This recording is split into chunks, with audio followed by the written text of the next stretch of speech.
Fill her home with beauty this Mother's Day. Make gifting easy with 20% off Pura Smart Home Fragrance Diffusers for a limited time. The perfect gift for mom, grandma, your favorite aunt, and every mother figure in your life. Create a space she'll love coming home to every day. Plus, take 20% off curated sets. Shop now at Pura.com. Hey, Israel Story listeners. It's Mishi. Today is Yom Ha'atzmaut, Israel's 78th Independence Day. In 2016, when Israel celebrated its 68th birthday, we released a big project called 68 and Counting. And now, a decade later, we're resharing it. Yesterday, we brought you part 1 of that double episode. Today, part 2. Here we go. Hey, I'm Mishi Harman, and if you heard our last episode, you'll know that we're in the middle of a 2-part series, 68 and Counting. It's based on our latest live show, and it's a journey through Israeli history, all made up of stories that took place on Independence Day, in 10-year intervals, from 1948 till today. Last time, we started off with the radio broadcast of the Declaration of the State, straight from the bathroom of the Tel Aviv Museum.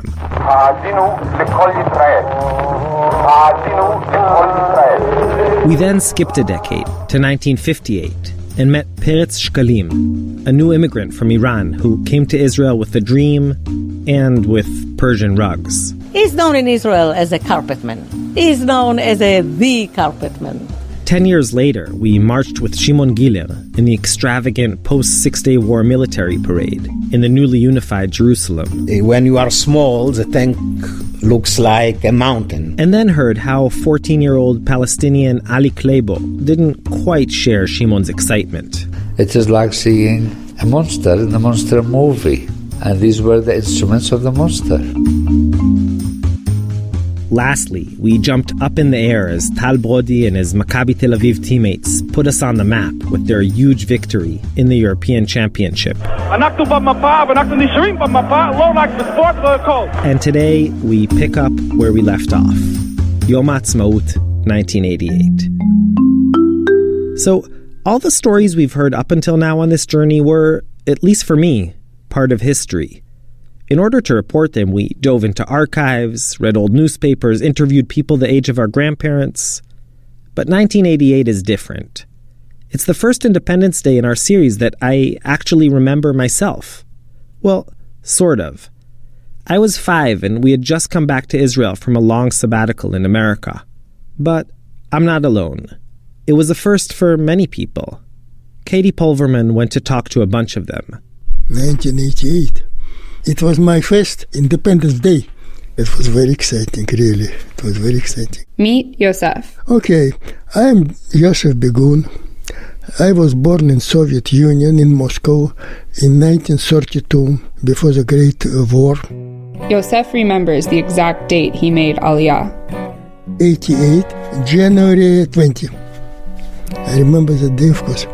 It was just new birth. And the reason it was like a new birth for him, as he says, is that he'd been waiting for that day for a very long time. I was more than 9 years in prison because of my activity for Jewish affairs as a refusnik. And I was long time very alone, very just alienated, and was very unhappy because I feel need for my Jewish connection. I was blamed that I am parasite. You know the word parasite? Yosef was a Zionist, a well-known refusnik, or prisoner of Zion. He taught Hebrew and wanted to leave the Soviet Union and move to Israel. And as far as the KGB was concerned, that constituted a big threat. They accused me that I am anti-Soviet enemy of the regime. Of course, I was dismissed of all my jobs. I lost everything. It didn't stop there. In 1971, when he was 39 years old, Yosef was arrested. Then that happened again. And again. He was sent to the Siberian Gulag. Over time, he became a well-known figure, sort of a symbol for Soviet Zionists. I was criminal of state level, it's very dangerous criminal. In 1987, as part of Gorbachev's perestroika reforms, he was released.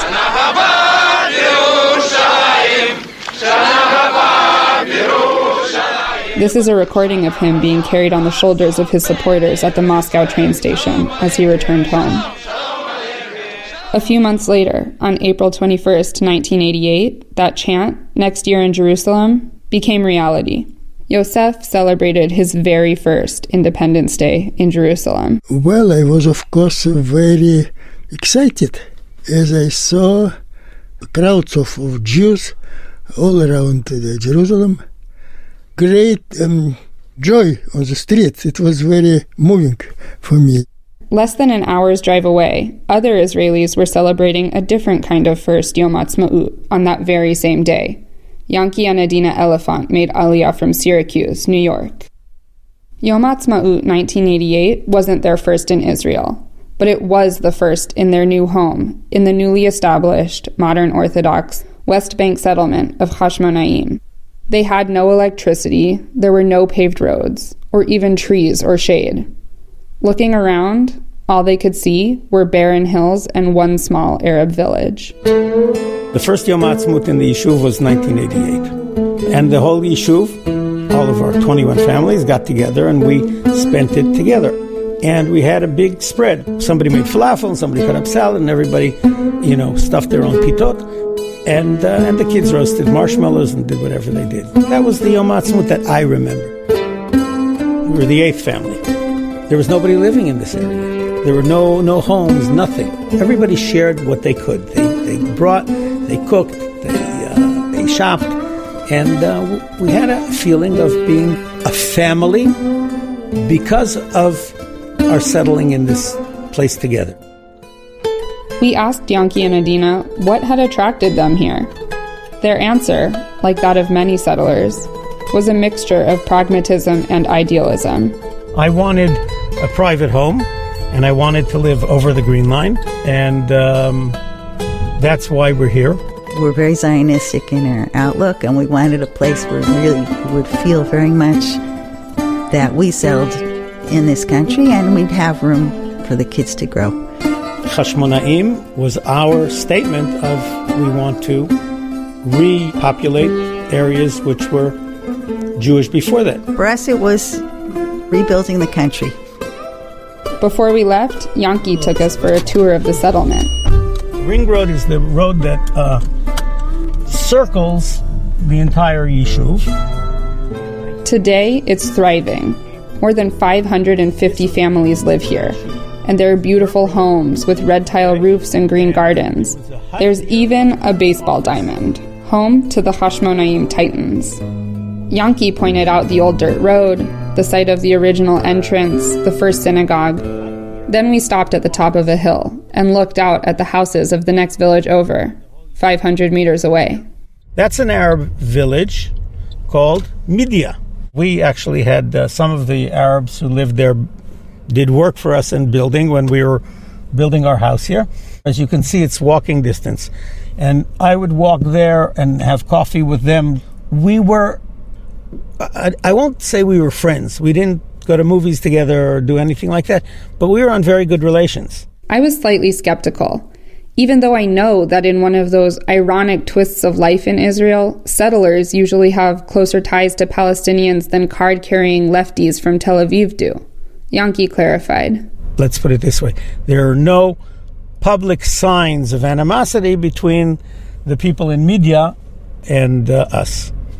So the fences that you see around here were not put up to keep the Arabs out, but to keep them from stealing building supplies when the place was being built. Yosef the Refusnik and the Elephants, the settlers, they came from opposite sides of a crumbling iron curtain.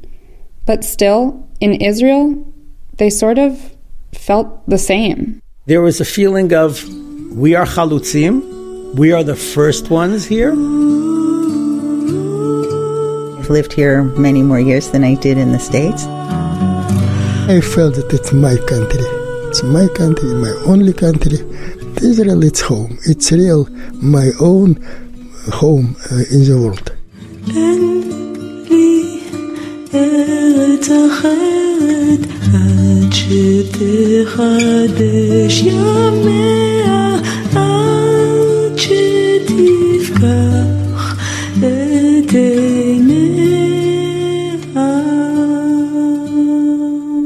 Katie Pulverman.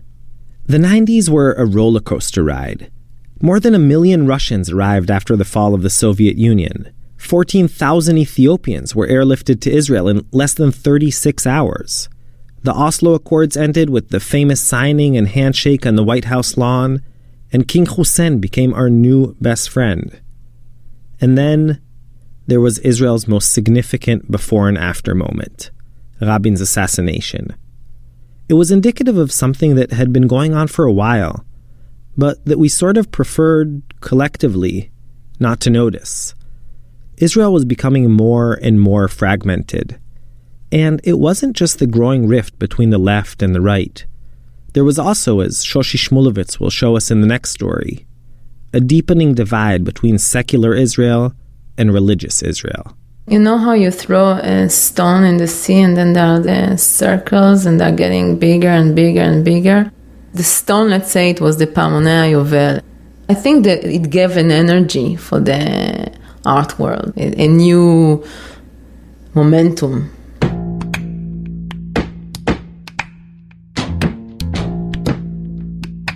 Adi Salant has always been dancing. It's like breathing with my whole body. And on Yom Ha'atzmaut 1998, she was going to be in her first big show with the Batsheva Dance Company. The performance would be part of Israel's extravagant 50th Independence Day celebration, a variety show called Pa'amonei HaYovel, the Bells of the Jubilee. That name had important connotations. In biblical times, the Jubilee was a holy year when all debts were forgiven and all slaves were freed. So from the outset, Pa'amonei HaYovel was more than just entertainment. And by the end, it became even bigger, because that Batsheva dance performance never happened. Instead, it launched a culture war that pitted religious against secular, Jewish values against democracy. It all started at the big dress rehearsal a couple of nights before the show. Here's Nomi Fortis, who back then was the co-artistic director of the Batsheva Dance Company. So we had the dress rehearsal, everything was beautiful. We went back home. The morning after, I got a phone call from Shuki Weiss, the producer of Pa'amonei HaYovel. And he said, I heard that there was a lady, religious lady or Orthodox lady, in the dress rehearsal, and she called somebody in the government. Came a question back to me. If this would have looked offending by the ultra-Orthodox, would you consider to change the costumes? The dance they were performing was called Echad Mi Yodea. It was choreographed by Batsheva's artistic director, Ohad Naharin, and it was already an iconic piece. The company had performed it many times in Israel and around the world.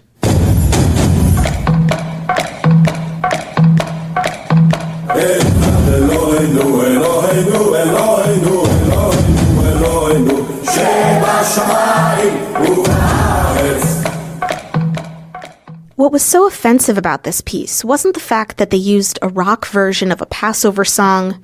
It wasn't that the dancers dressed in black suits the way ultra-Orthodox Jews do. And it wasn't even the movements themselves.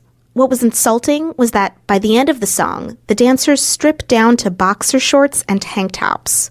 And that, according to Orthodox Judaism, is immodest.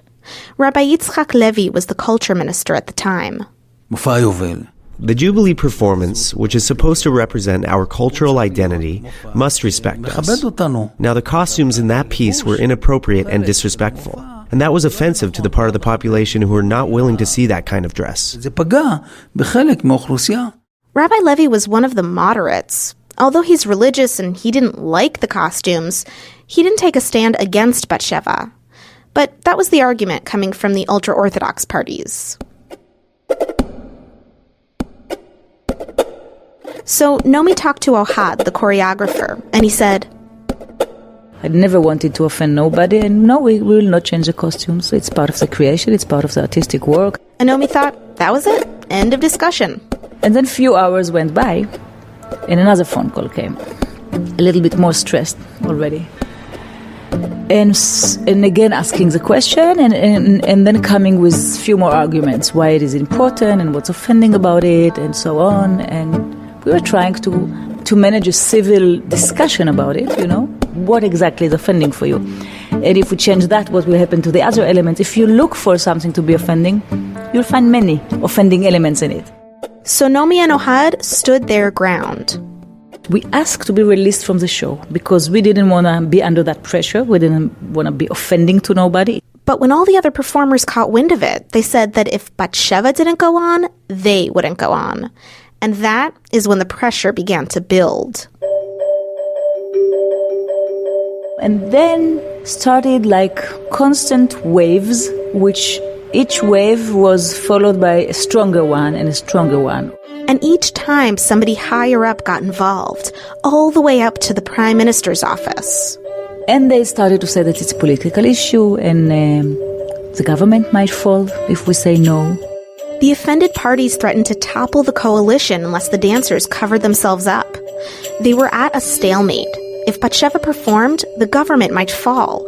And if they didn't perform, the show wouldn't go on, which it had to because dozens of foreign dignitaries had already arrived for the celebration. And it was going to be televised, not just in Israel, but in 50 countries around the world. The next morning, the day of the big show, Naomi got a phone call. Naomi, it's Ohad. I'm in Jerusalem. They took me to the president. And what's going on, Ohad? They put pressure on me. I'm in the room now. I have to take a decision. They're threatening me. I don't know what to do. I can't talk anymore. Shut down the phone. The president of Israel, Ezer Weizmann, threatened to defund the dance company unless Ohad complied. But in the same breath, the president offered a compromise. To change the final clothes from underwears, short underwears, to long underwears. Long johns, or gatkes in Yiddish. And then he calls again, Naomi, now I can talk. What do you say? I say, listen, I'm completely backing you. Whatever. If you say no, it's no. You say no to the president. It's okay. Whatever will happen, will happen. Okay, bye. And then one more phone call. They really threatened me. They wanted me to change the costume. I had to say yes, and I'm resigning. Right after the show, I'm resigning. And I said, I'm resigning with you.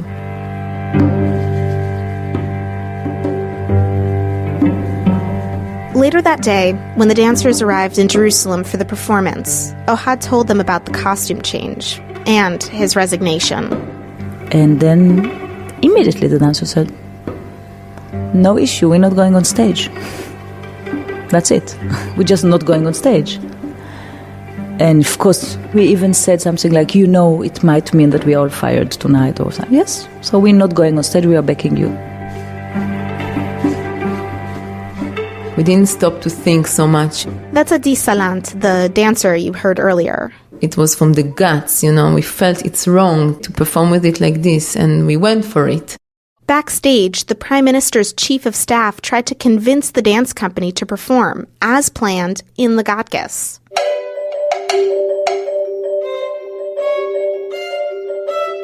The show was already starting. The curtains were opening, and the dancers, instead of complying, they started knocking on dressing room doors, telling all the other performers that Batsheva won't go on. And they asked them to take a stand, to keep their promise and refuse to perform. So even though they said that they will not perform, they did perform in the end. None of the other artists came through. There was nothing left for the company to do but leave. By the time we went back to the bus, it was immediately the moment when they sang Hatikva. They rode back in silence.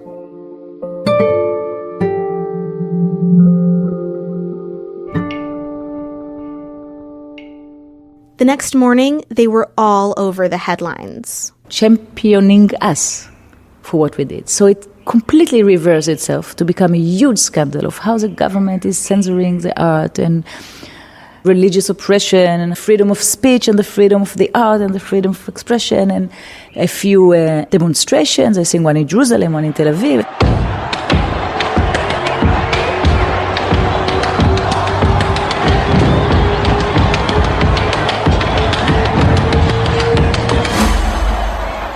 It took weeks for the secular public's outrage to subside. The culture minister, Yitzhak Levy, bore the brunt of the blame, even though he didn't have anything to do with the scandal. They pinned it on me because I was the new culture minister and because I'm religious. I had a difficult time with the artists in Israel. For a while, they would read a letter against me at the beginning of performances, saying that I don't understand art, I don't believe in artistic freedom, and that I'm backward and want to turn Israel into Iran. And the audience would applaud.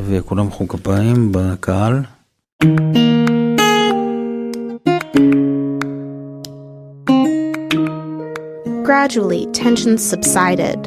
The culture minister invited Israeli artists to his home to air their grievances and mend fences. Overall, the Gatkes scandal, as it came to be known, opened a national discussion about censorship and freedom of speech. Ohad Naharin's Echad Mi Yodea took on new layers of meaning and came to represent something much bigger. Freedom, complete freedom of expression. Freedom of the individual, and it's a great freedom of the body. Shoshi Shmulevitz.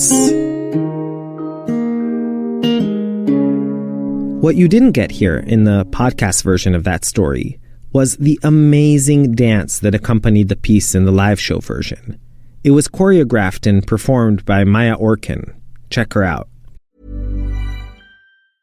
Refresh the rooms you love for spring with Pura. Our collection of floral, citrus, and fresh scents brings a light, airy feel to every space, like opening the windows on a first warm day of the season. From soft blooms to bright citrus, each scent is designed to capture the energy of spring and make your home feel renewed, effortless, and alive. Learn more at Pura.com.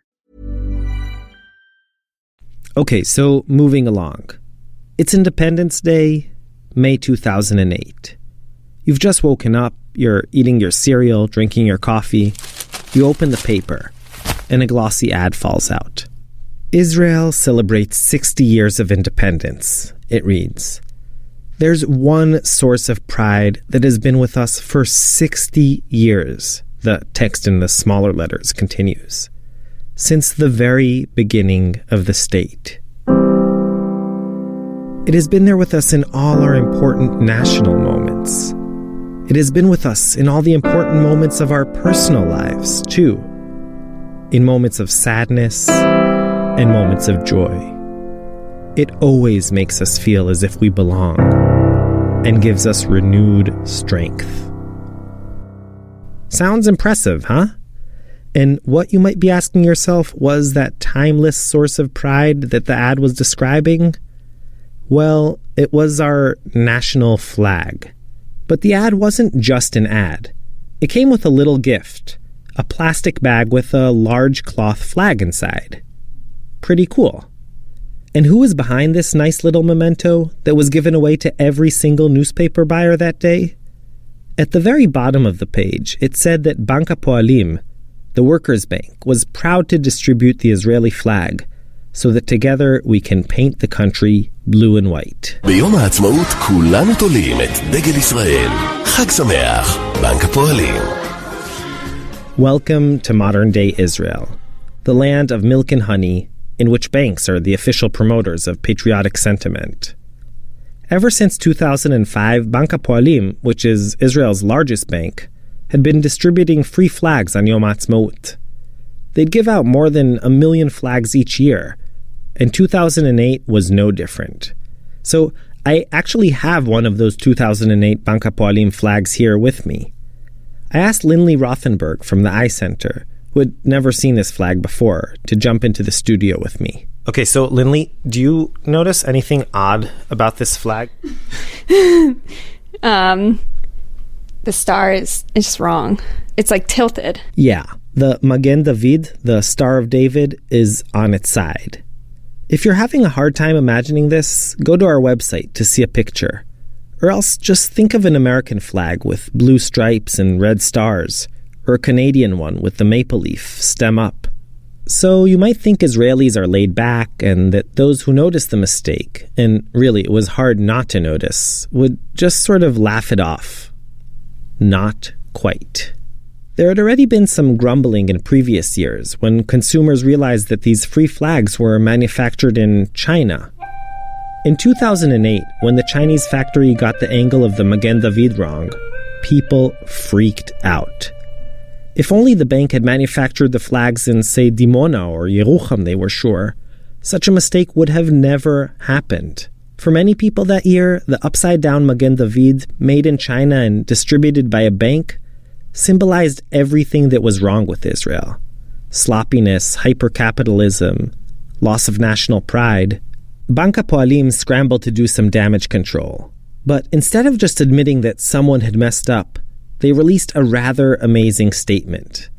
I should say that as we were working on this show, we tried to talk to just about anyone who was someone at Bank Hapoalim at the time. No one agreed to talk. The only person who called us back had one word regarding our interest. Pathetic. So I'll just read you the public statement they issued at the time. Our flag, they said, is identical in every detail to those that were hanging on the wall behind Ben Gurion, as he declared the state back in 1948. They were referring to these long banners stretched out behind Ben Gurion, in which the Magen David was, indeed, on its side. Again, just go to our site to see what I mean. Anyway, just like those flags, they went on, our flag is meant to be hung vertically, top to bottom. This is most definitely not a mistake, and not disrespectful. It's just an accurate historical tribute. People weren't, to say the least, convinced or amused. Some of them went all legal, pointing out that the flag law from 1949 stipulates that the Magen David has to be upright at the center of the flag and can't be rotated no matter how the flag is hung. Sheli Yachimovich, an upstart Labour Party politician, seized the moment. She began publicly shaming Bank Hapoalim and called upon Israelis to boycott their flags and not hang them up on their balconies. 2 years later, her efforts became law. Public companies are no longer allowed to purchase Israeli flags manufactured abroad. Bank Hapoalim, in case you were wondering, still gives out flags every year. You know, because, as they said, a flag is a source of pride that follows us always in moments of sadness and moments of joy.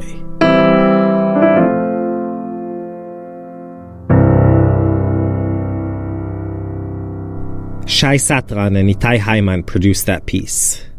So it's only 2016, and rather than end our journey with a science fiction piece about Yom Ha'atzmaut 2018, Israel's 70th birthday, we want to conclude the show with a story from now.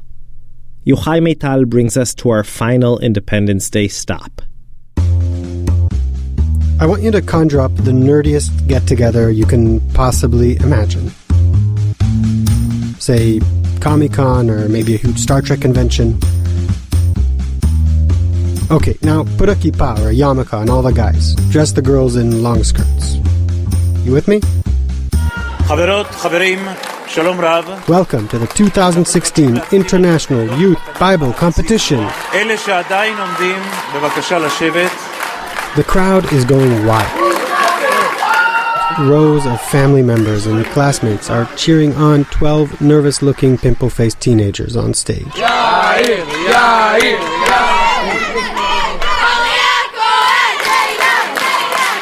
The Bible competition is an Israeli staple, an international event billed as a sort of Bible World Series. The main event takes place on Independence Day and is televised nationally. It's a very big deal. After a while, the host gets the crowd to settle down and the competition begins. What you're hearing here in the background is the national level, which took place in April and determined which 4 contestants would represent Israel in the final international competition, this Independence Day. For the past month, we've been following the winners of the national round. So, without further ado, I give you our 4 beautiful Bible nerds. My name is Tzuriel. Tehila. Yonatan Eldar. Let's dive right in. We're in the crossword section, one of the most crucial stages because you can earn a total of 20 points. Each contestant is asked 4 questions, and now it's 17-year-old Tehila's turn. She steps up to the podium wearing a long jeans skirt and sandals with socks. She has this incredibly stern and focused look on her face. אנו מתחילים. אחת מאוזן. בדבריו מכונה אדוני יוצר הרים. Right off the bat, she gets stuck and passes on the first question. Then she quickly fires off 3 correct answers in a row. ויתן נציבים בארץ יהודה. The host now returns to the first question. For a penalty of 2 points, he reminds her, you can ask for a clue. The clock's ticking, but she remains silent. Then, with seconds left, she answers. Amos. Amos is correct. The crowd roars as Tehila is awarded the full 20 points. 20 נקודות. Your stubbornness paid off, bellows the host. What courage! A few days later, in her living room, I spoke to Tehila about that moment. How'd you do it? You look so calm. No, I'm not. No? I like the stress. If I was not stressed, I was not learning. I think it's fair to say that Tehila, she's kind of a favorite to win. This is her 2nd year in the running. Last time she competed against her little brother Eyal, who actually went on to win the international contest. The one side it was very happy that I won the champion, but from the other side, because I win, she lose. So it was a conflict. So Tehila has her very own Bible champion as a private tutor. But she isn't banking on that alone. Her learning method is insanely detailed. First off, every room in the house is allocated to studying a different book of the Bible. In the living room, I learned the book Mishlei. And in my parents' room, I learned Yoel. It doesn't stop there. Every book I learn not only in another place, but too with another position. Proverbs on the living room couch, laying down with her head propped up by a pillow. Isaiah in her own room, seated on the bed with her legs crossed. Ezekiel in her brother's room on the floor with legs stretched out, and so on and so forth. Around 1:30 at night, when Tehila finally falls into bed, exhausted, she stares at dozens of sticky notes pasted on the wall above her pillow. In the front of the note, there is the question, and in the back, there is the answer. She hopes that by some magical process of osmosis, the answers will seep into her brain while she sleeps. And so far, it seems to be working. I mean, check this out.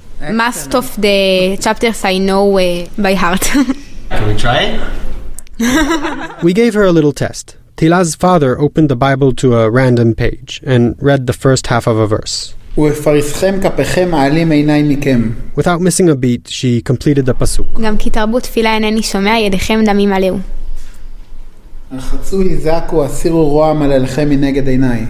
חידלו הרע, לימדו היטב דרשו משפט אסור חמות שפטויותיהם, ריבו אלמנה. I was amazed by Tehila, but in the national round, she only came in second. Meet 14-year-old, curly-haired, and shy Elkanah Friedman, who took first place. Elkanah is not one for the mic. In our conversations, just like in the competition itself, he gave the shortest, most concise answers possible. When we talked about the competition, he sort of shrugged it off and insisted that he isn't taking it very seriously. I'm not the competitive type, he told me. I'm just doing it for fun. What's your secret, I asked him. I don't have one, he said. But his father Aaron let us in on it. The love of Torah gives him a great advantage. Elkanah's mother concurs. She reminisced about how they used to find 5-year-old Elkanah asleep, in bed, with his Bible. And in case you were wondering, no special memorizing tricks here. Elkanah simply sits down and reads and reads and reads. Our third contestant headed for the finals is Yonatan Eldar, and he comes with his own soundtrack. Sonata by Haydn in E major.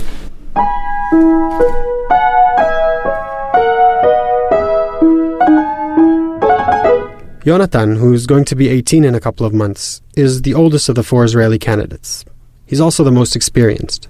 Actually, this is my 4th year going in this competition, but this is the first time I've actually reached the international stage. I'm still not sure I got my head around that fact. Excited? Yeah, very, very excited. I can never resist a good competition.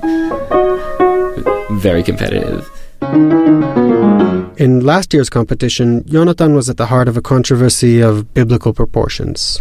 Last year was a pretty crazy story. The judges messed up on something, and they took off 8 points that they shouldn't have, and I ended up losing by a margin of 4 points. Yonatan apparently attracts drama. This year, he's part of another controversy. Yonatan Eldar, גש בבקשה לכאן. We're heading back to the crossword section again. איך אתה מרגיש, יונתן? בסדר. בסדר. טוב. Yonatan's last answer, though correct, came in way after the buzzer.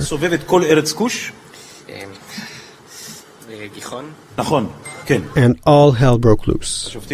Well, not really, but there was a tense yet polite deliberation at the judges' table. This time, I'm the one who wasn't supposed to. If the judges had done their job correctly, wouldn't have won. Wouldn't have advanced. Do you think about that? I try not to, but I can't help but think of it once in a while. Okay, so, quick recap. We have Tehillah, hailing from a Bible-winning family, and she's got a whole memorizing system worked out. Then we've got young Elkanah, driven by raw talent and a true love of Torah. And Yonatan? Well, Yonatan's got Moriah. My name is Moriah Eldar. I manage Yonatan's learning. Yonatan's 13-year-old sister looks like a little twig, but she's got fierce eyes. She reprimands him whenever he slacks off, and snaps at him when he misplaces his notes. You are messy. Yeah, okay, so paper's not for me. But ultimately, it's clear there's a lot of mutual love and admiration in this relationship.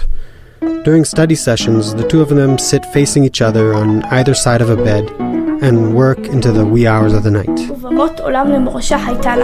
Is that Yechezkel? Yeah. There's Hashem. Come on, don't. If you're doing Yechezkel, don't have Hashem Elohim in it, because it's just too obvious. Yonatan knows this will be his last chance, and he's giving it all he's got. But what really excites him about the competition is meeting other Bible enthusiasts. People are really coming from all over the world. They just opened a WhatsApp group, and it's really cool. We've got one more contestant to meet.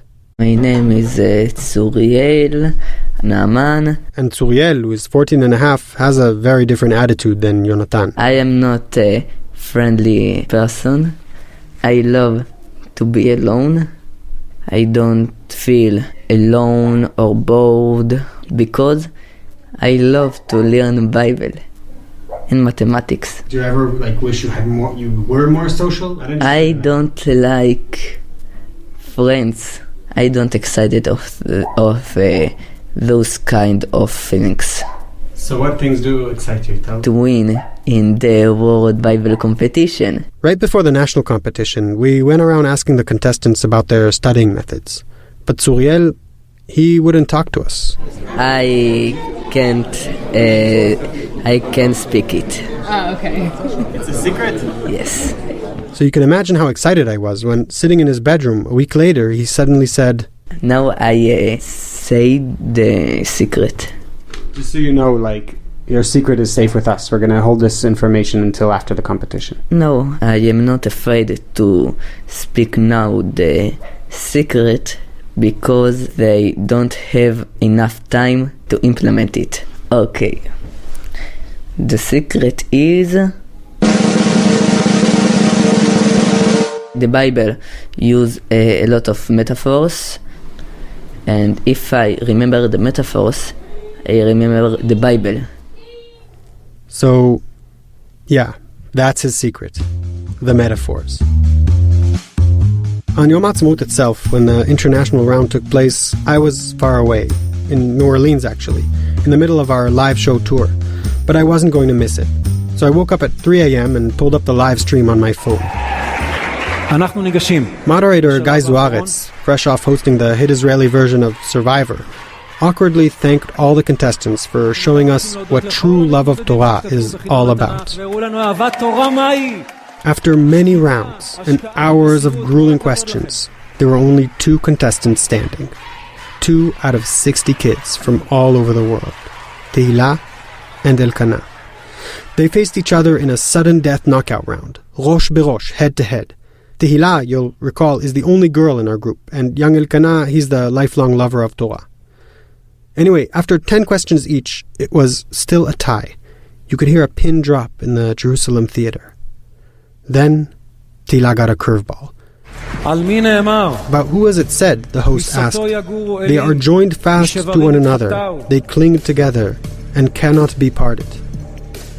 Tehila thought for a second and answered, beasts. But she was wrong. The verse from Job 41:17 actually refers to a Leviathan. And that was that. I give you Elkanah, the new world Bible champion. Elkanah Friedman! ברכות! להענקת פרסים אני מתכבד להזמין את ראש הממשלה מר בנימין נתניהו, את שר החינוך מר נפתלי בנט. As Elkanah was busy shaking Bibi's hand and grinning to the cameras, I messaged all 4 candidates to congratulate them. Only antisocial Tzuriel wrote back to thank me. Was it fun, I texted back? No, he quickly replied. So I asked him why. He never answered. Yochai Meital.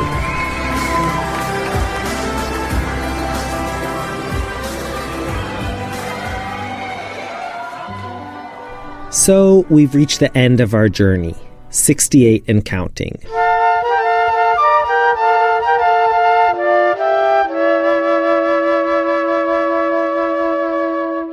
It began a minute before the birth of the state, as Mordechai Zlotnik Avida broadcast from the bathroom in the Tel Aviv Museum, and ended just last week with our Bible Mavericks vying for the crown.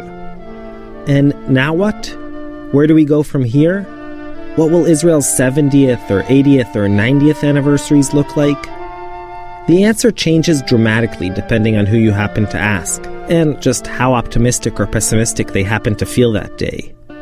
The future of Israel is maybe the most divisive issue of all, one which takes us out to the streets or to the polling booth or on the radio, trying to nudge the country in a certain direction. And I guess it's a question that we, at least, are going to continue exploring. Our staff includes Yochai Meital, Shai Satran, Roy Gilron, Maya Kosover, Shoshi Shmulevitz, and Rachel Fisher. Itai Haiman, Amir Factor, and Katie Pulverman are our incredible production interns. Adam Rose is our music intern and wrote the beautiful original music for this episode.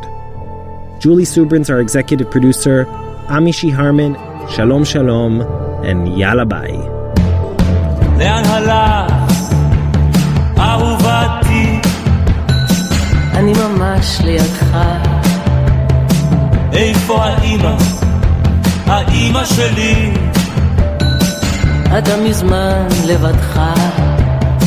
מה עם השמש, הטוב והרך? שקע כמו שזרח. אם כך ספרי לי אם כך. הכל סופר ונשמר תויק ודווח.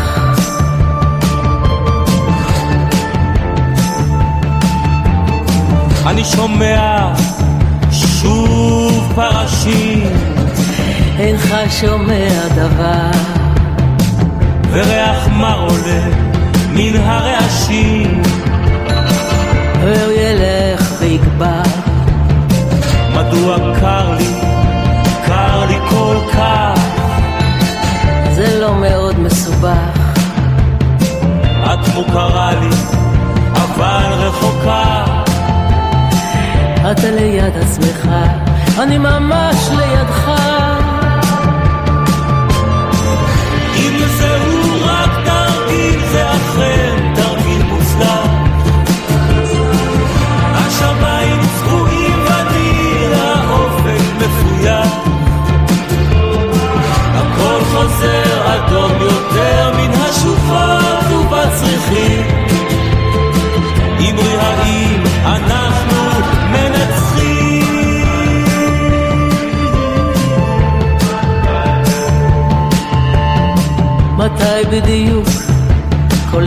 מתרחש בזמן שכתבתם שירים. ומה איתם אם כבר מדברים? נותרו למי שזוכרים. אם כך בעצם דבר לא קרה, אם כך הכל קשורה. תמיד היית עשוי לפשרה, אתה שובר את ליבי, אני ממש לידך. אם זהו רק תרגיל, זה אכן תרגיל מוצלח. השמיים צבועים ודיל, האופן מפויר. הכל חוזר אדום יותר באלונקות ובפרחים. אמרי האם, אמרי האם, לאורך הגדה שואל ותיק הלל. מפקדים גלויי מג"ב נפלו להתפלל. הרוח האילם הלם, ילדה חמקה מן המסגד. החושך התאסף ולא ירד.